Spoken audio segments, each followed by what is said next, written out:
Iranian state media captured the moment with a line that was equal parts dark humor and genuine strategic calculation. They said if the United States manages 3 more victories like this one, it will be completely finished. They delivered that line while rolling the footage, and when you actually see what that footage contains, the joke lands with a weight that no amount of official American spin can soften. What unfolded in the hours before that broadcast is not a setback in any ordinary sense of the word. It is a catastrophe. And the reason you are not seeing it plastered across every major Western network, the reason it is not leading newscasts, the reason there is no wall-to-wall coverage the way there certainly would be if the losses had happened on the other side, is simple. The images speak entirely for themselves. There is no official framing in existence that can recontextualize what they show. We are going to walk through the full picture here. We are going to go through the numbers honestly, without massaging them, and we are going to look carefully at what Donald Trump's own public statements over the past 48 hours reveal about the true state of this campaign. Because frankly, his words have been just as telling as anything happening on the battlefield itself. Let's begin with the rescue operation, because that is where the losses being most aggressively managed in the official American narrative actually took place. And the management of this story is not subtle. It amounts to a near total blackout on events that Reuters and Sky News in the United Kingdom have both independently confirmed through their own reporting. American forces dispatched C-130J Super Hercules aircraft along with Black Hawk helicopters to conduct a rescue operation following the aircraft losses that we covered in our previous report. Now, for those who are not familiar, the C-130J is not a combat aircraft in any conventional sense. It is a large military transport, a true workhorse of American logistics and special operations designed to carry significant numbers of personnel across long distances. Each one of those aircraft carries a price tag of approximately $67 million. But more importantly, each C-130J on a mission like this carries not just a pilot, it carries a full crew, multiple personnel, typically including both the flight crew and the rescue or special operations elements who are the actual purpose of the mission. A conservative estimate for a rescue configuration would be a minimum of 5 to 6 personnel per aircraft, and in dedicated special operations rescue configurations, that number can climb considerably higher. Iran intercepted those aircraft. 2 C-130Js were struck. 2 Black Hawk helicopters were engaged. The imagery that Iranian military sources released, imagery that Fars News initially reported before Reuters and Sky News picked it up and confirmed it independently, shows wreckage consistent with the total destruction of large military aircraft. Not damage, not emergency landings. Wreckage. The kind of wreckage that tells a story the official American account is specifically designed to prevent you from piecing together yourself. So do the arithmetic. 2 C-130Js at a minimum of 5 personnel each gives you 10 American soldiers on those aircraft alone. 2 Black Hawks in a combat rescue configuration at approximately 6 crew each gives you 12 more. That adds up to a minimum of 22 American military personnel potentially killed in a single rescue operation that went catastrophically and completely wrong. A rescue mission sent out to recover people from the aircraft losses the day before, and that mission itself became a disaster on an even larger scale. Washington's official response to all of this has been to acknowledge one recovery, describe minor injuries to some helicopter crews, and move along as if nothing of particular significance occurred. The images that exist of this operation, images that multiple independent analysts have now examined, do not show minor damage and orderly departures. They show the kind of destruction that does not produce survivors without truly extraordinary circumstances, and the complete absence of any subsequent search and rescue activity in the area, something noted by multiple regional and non-Western media outlets, is entirely consistent with the possibility that there was simply no one left to search for. We want to be completely transparent about the boundary between what we know and what we do not know, because that kind of honesty is the only foundation this reporting can responsibly stand on. What we know is that the rescue operation happened. Both Iranian and American sources confirm it took place. We know that the aircraft sent on that operation were struck. The imagery exists and has been confirmed by Western outlets, including Reuters. We know that at least one crew member from the initial downed aircraft has been officially listed as missing since the first round of shoot-downs. We know that no government has publicly accounted for all the personnel who were involved in that rescue mission. And we know that the official casualty figures coming out of Washington are wildly inconsistent with the sheer scale of the hardware that was physically destroyed. What we do not know with certainty is the precise number of casualties. We do not know the confirmed status of the personnel aboard the C-130Js. We do not know whether any of the Black Hawk crew members were killed in addition to the injuries the American official account mentions. What the available evidence strongly suggests, however, is that Washington's casualty accounting is incomplete in ways that, when you set them against the physical evidence of what was destroyed and the deafening silence from non-Western media about any recovery activity in the aftermath, point toward an outcome significantly worse than anything being publicly acknowledged. Now let's turn to Donald Trump's public communications over this same 48-hour window, because they constitute a remarkable and deeply revealing document of psychological and strategic deterioration that deserves to be examined with full seriousness. On one hand, Trump has been signaling through back channels and diplomatic intermediaries a genuine desire for a 48-hour ceasefire, a pause in the fighting. On the other hand, on his own social media platform, Truth Social, he has been publishing messages that represent some of the most erratic and destabilizing public communications ever produced by a sitting American president during an active military conflict.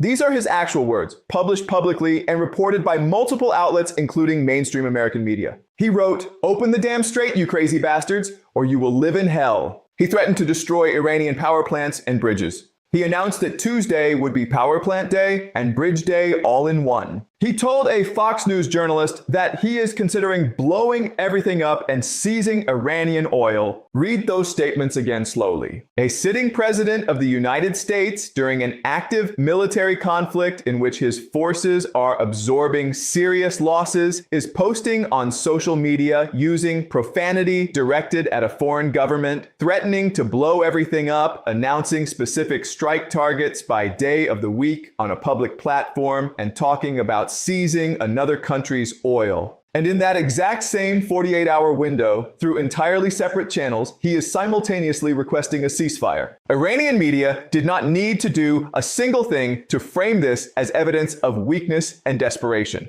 The statements do that work entirely on their own. When a military commander begins screaming obscenities at an adversary who has just destroyed their aircraft and their rescue mission both, that is not the communication of someone who believes the situation is going in their favor. That is the communication of someone who has genuinely run out of answers and is hoping that raw volume and visible anger will somehow substitute for the leverage and the options that no longer exist. The contradiction sitting at the center of Trump's behavior is not simply a public relations problem, though it is certainly that. It is a strategic problem with real and ongoing operational consequences. You cannot credibly negotiate while simultaneously insulting the people you are asking to negotiate with. You cannot meaningfully threaten someone who has spent weeks demonstrating in concrete terms that your threats do not materialize on the timeline you publicly announce. And you cannot request a 48-hour pause, which every serious military analyst recognizes immediately as a request for time to restock munitions, evacuate casualties, and attempt to reorganize disrupted lines, while at the same moment posting to the internet that Tuesday is going to be Bridge Day.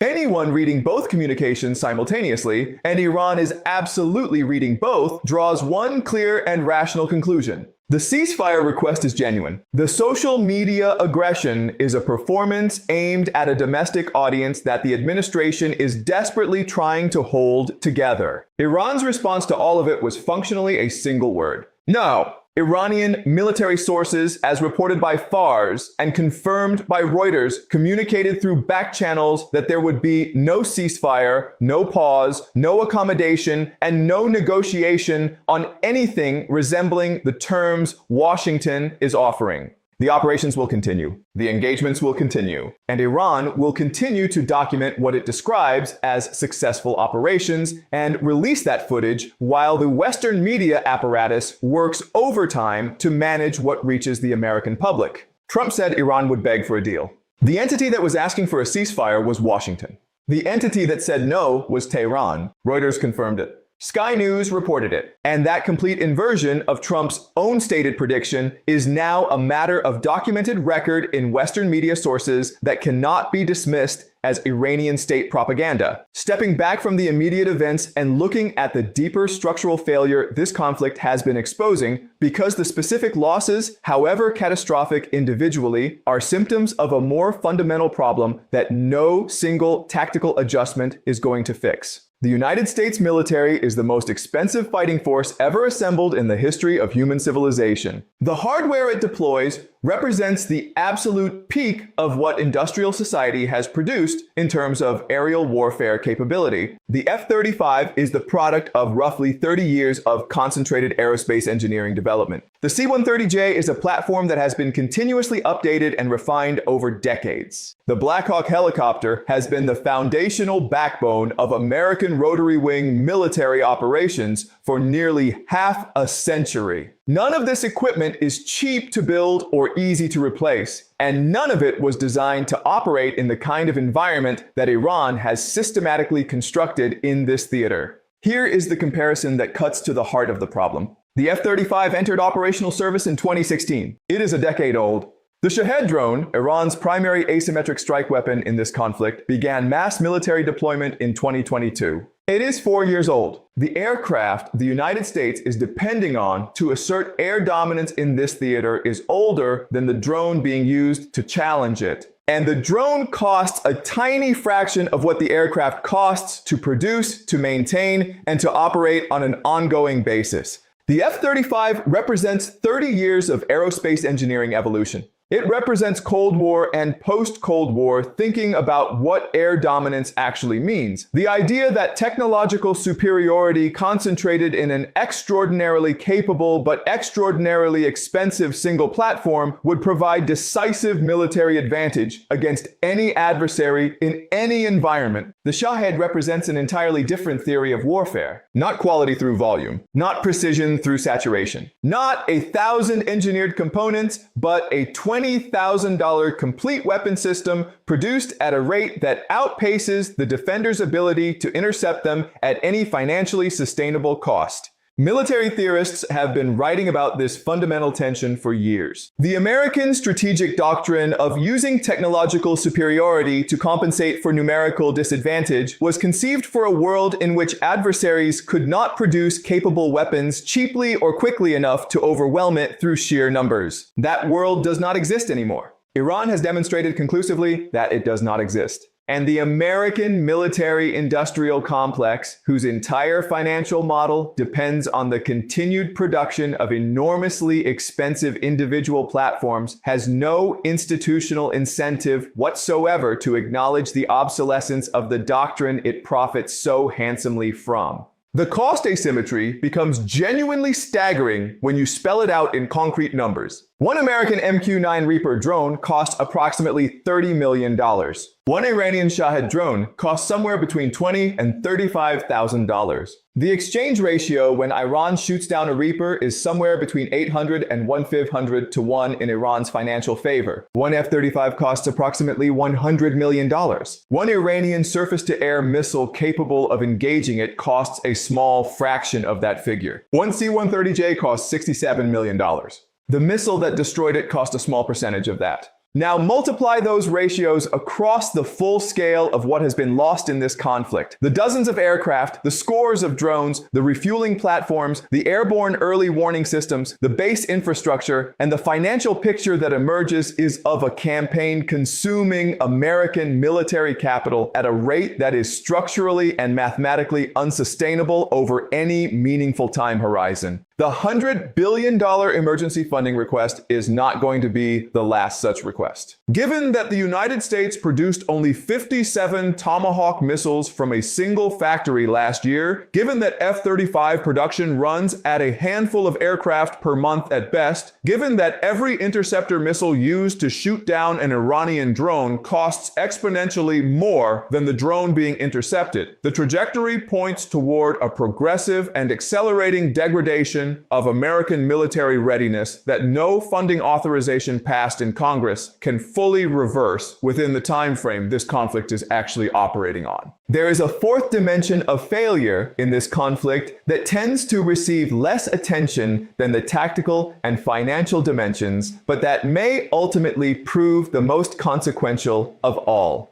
It is the failure to adapt. American military doctrine was developed in a specific historical context, the Cold War and its immediate aftermath, a period when the United States faced adversaries whose military technology was in most cases broadly comparable to or directly derived from the same industrial tradition as American equipment. The strategic playbook developed during that era has very specific characteristics. It relies on achieving air superiority by first destroying enemy air defense systems through dedicated suppression operations. It relies on precision strike capability delivered by aircraft operating in airspace that has already been cleared of threats. It relies on the ability to sustain extended operations from forward bases that provide reliable logistical support for the entire campaign. And it relies on the fundamental assumption that the adversary cannot produce weapons fast enough, cheaply enough, or in sufficient quantity to saturate the defense systems that protect those bases and aircraft. Every single one of those assumptions has been invalidated in this theater. Iranian air defenses have not been cleared. They continue shooting down aircraft. The forward bases have been struck repeatedly, and some have been rendered non-operational entirely. The production rate of Iranian drones and missiles has not been degraded to the point where saturation attacks have become impossible or even significantly less frequent. And Iran has demonstrated throughout this conflict the ability to continuously adapt its tactics and its targeting priorities, going after refueling aircraft to systematically reduce American operational range, targeting airborne early warning platforms to degrade and blind American air operations, and now targeting rescue assets specifically to impose additional costs on casualty recovery that compound the original battlefield losses in ways that are both practical and deeply demoralizing.